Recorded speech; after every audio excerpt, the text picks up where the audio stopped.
My name is Tita de la Garza. I grew up having a strong connection to cooking food as I spent most of my time in the kitchen. I was born in a house in Mexico with my two sisters, Rosara and Gertrudis, my mother, Mama Elena, and our caretaker, Nancha. When I was 15, my true love, Pedro, came to my house to ask for my hand in marriage, but my mother refused and offered my older sister, Rosara, instead. Mama Elena forbade me to ever marry Pedro as by tradition I was to look after her until she died. Pedro and Rosara married each other despite knowing that Pedro was in love with me. I was heartbroken, but I made their wedding cake and attended their wedding. I felt worse after that day as Nancha, my only friend that had understood my feelings, died that night. After some months, my sister Gertrudis ran away with a man called Juan. I admired her for her confidence in running away from Mama Elena's strict rules, and her passion for a man she had never met before. Mama Elena disowned Gertrudis after learning she was staying in a brothel. Rosario and Pedro have their first child, Roberto. Mama Elena sent them away as she suspected that Pedro and I were disrespecting Rosario's marriage. The days after my nephew Roberto left, I started to feel depressed.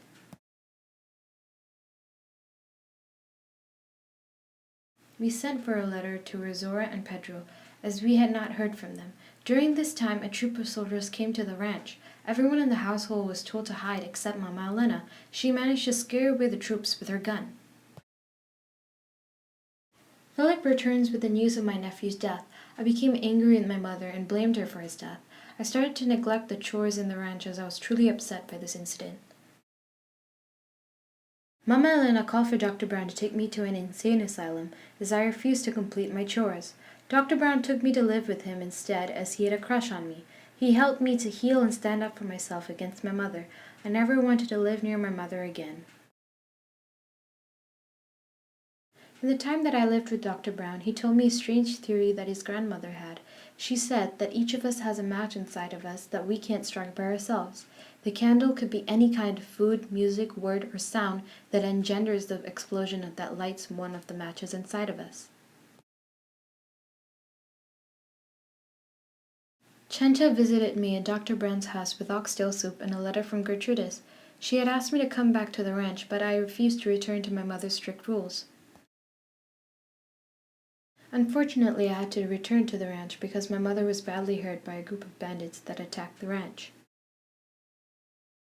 My mother refused to eat the food I made her as she thought I wanted to poison her. Eventually, my mother died from taking ipecac pills. She had taken the pills thinking that I was poisoning her.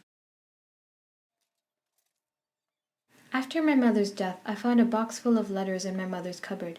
I discovered that my mother was in love with a mulatto man who she had Gertrudis with.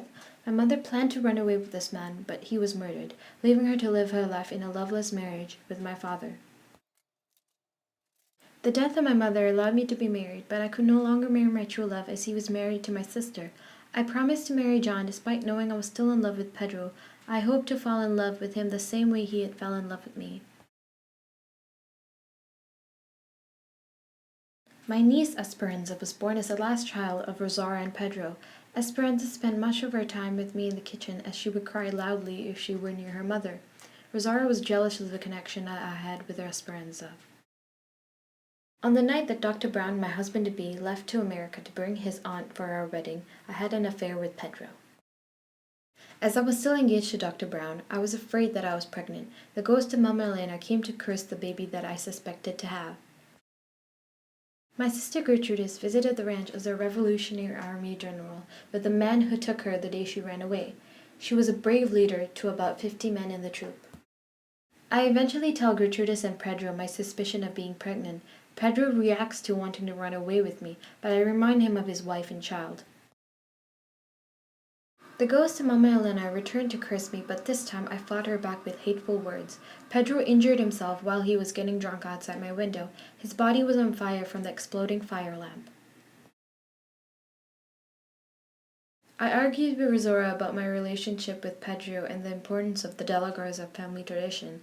She suspected that Pedro and I were disrespecting their marriage and the family tradition.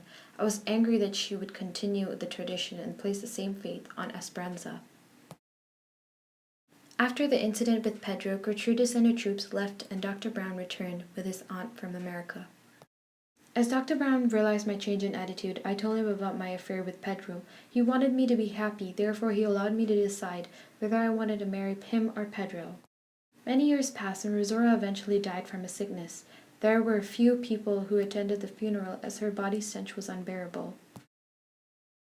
The death of my sister allowed Esperanza to marry Alex, Dr. Brown's child. I was happy that Esperanza didn't have to follow the De la Garza family tradition, as her mother intended her to do. My life came to an end with Pedro as I ate candles after making love to Pedro. We both died in a fire at the ranch.